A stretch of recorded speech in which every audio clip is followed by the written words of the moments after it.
Hello hi friends, ಕಾವ್ಯ ಅಡುಗೆಗೆ ಸ್ವಾಗತ. ಇವತ್ತಿನ ರೆಸಿಪಿ ಮೆಂತ್ಯ ಸೊಪ್ಪು ಅವರೆಕಾಳು ಪಲಾವ್ ಮಾಡುವುದು ಹೇಗೆ ಅಂತ ನೋಡೋಣ.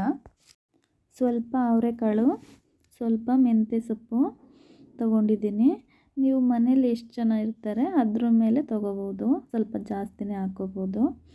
ಒಂದು ಟೊಮೊಟೊ ಕಟ್ ಮಾಡಿ ಇಟ್ಕೊಂಡಿದ್ದೀನಿ. 2 ಈರುಳ್ಳಿ ತೊಗೊಂಡಿದ್ದೀನಿ. 2 ಚಕ್ಕೆ, 2 ಪಲಾವ್ ಎಲೆ, ಲವಂಗ, ಮೆಣಸು, ಏಲಕ್ಕಿ, ಮುರಟಿ ಮೊಗ್ಗು, ಸ್ವಲ್ಪ ಸೋಂಪು ಕಾಳು ತೊಗೊಂಡಿದ್ದೀನಿ. ರುಬ್ಕೊಳ್ಳೋಕ್ಕೆ ಸ್ವಲ್ಪ ಶುಂಠಿ, 1 ಗೆಡ್ಡೆ ಬೆಳ್ಳುಳ್ಳಿ, ಸ್ವಲ್ಪ ತೆಂಗಿನಕಾಯಿ, ಕೊತ್ತಂಬರಿ ಸೊಪ್ಪು, ಒಂದು 6 ಹಸಿಮೆಣಸಿನ್ಕಾಯಿ ತಗೊಂಡಿದ್ದೀನಿ.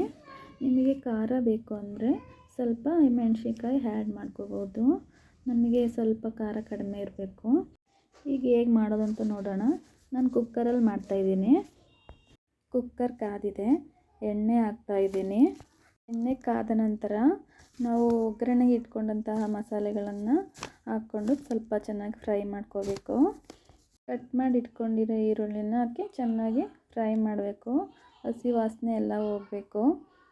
ಎಣ್ಣೆಯಲ್ಲಿ ಎಲ್ಲ ಚೆನ್ನಾಗಿ ಫ್ರೈ ಆಗಬೇಕು. ಆಮೇಲೆ ಟೊಮೊಟೊ ಸೇರಿಸ್ಕೊಂಡು ಚೆನ್ನಾಗಿ ಅದನ್ನು ಸ್ವಲ್ಪ ಫ್ರೈ ಮಾಡ್ಕೋಬೇಕು. ಫ್ರೈ ಮಾಡ್ಕೊಂಡಾದಮೇಲೆ ಅವರೆಕಾಳು, ಮೆಂತ್ಯ ಸೊಪ್ಪು ಹಾಕಿ ಚೆನ್ನಾಗಿ ಫ್ರೈ ಮಾಡ್ಕೋಬೇಕು. ಚೆನ್ನಾಗಿ ಎಣ್ಣೆಲಿ ಫ್ರೈ ಮಾಡಿಕೊಂಡ್ರೆ ತುಂಬ ಟೇಸ್ಟ್ ಚೆನ್ನಾಗಿ ಬರುತ್ತೆ. ಸ್ವಲ್ಪ ಅರಿಶಿನ ಪುಡಿ ಹಾಕ್ಕೋತಾ ಇದ್ದೀನಿ. ಆಮೇಲೆ ಒಂದು ಮಿಕ್ಸಿ ಜಾರ್ ತೊಗೊಂಡು ರುಬ್ಕೊಳಕ್ಕೆ ಇಟ್ಕೊಂಡಿದ್ವಲ್ಲ ಮಸಾಲೆನ ರುಬ್ಕೋಬೇಕು.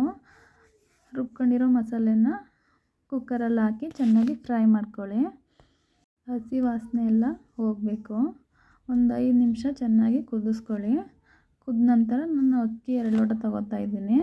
2 ಸಲ ಚೆನ್ನಾಗಿ ವಾಶ್ ಮಾಡ್ಕೊಂಡು ಇಟ್ಕೊಂಡಿರೋ ಅಕ್ಕಿನ ಹಾಕ್ಕೊಳ್ತಾ ಇದ್ದೀನಿ. ನಾವು ಎಷ್ಟು ಅಕ್ಕಿ ತೊಗೊಂಡಿರ್ತೀವಿ ಅದ್ರ ಅಳತೆ ಪ್ರಕಾರ ನೀರು ಹಾಕ್ಕೋಬೇಕಾಗುತ್ತೆ. ನಾನು 2 ಲೋಟ ತೊಗೊಂಡಿದ್ದೆ, ಅದ್ರ ಪ್ರಕಾರ ಹಾಕ್ಕೊಂಡಿದ್ದೀನಿ. 2 ನಿಮಿಷ ಕುದಿಯೋಕ್ಕೆ ಬಿಟ್ಟು ಉಪ್ಪು ಖಾರ ಎಲ್ಲ ಸರಿಗಿದೆ ಅಂತ ನೋಡಿಬಿಟ್ಟು ಮುಚ್ಚಳ ಮುಚ್ಚಿ ನೋಡಿ, ವಿಸಲ್ ಆರಿದ್ಮೇಲೆ ತೆಗಿಬೇಕು. ನೋಡಿ ಎಷ್ಟು ಚೆನ್ನಾಗಿ ಬಂದಿದೆ. ನೀವು ಒಂದು ಸಲ ಮನೆಯಲ್ಲಿ ಟ್ರೈ ಮಾಡಿ ನೋಡಿ. ನಾನು ಇವತ್ತಿನ ತಿಂಡಿಗೆ ಇದನ್ನೇ ಮಾಡಿದ್ದೆ, ತುಂಬ ಚೆನ್ನಾಗಿತ್ತು.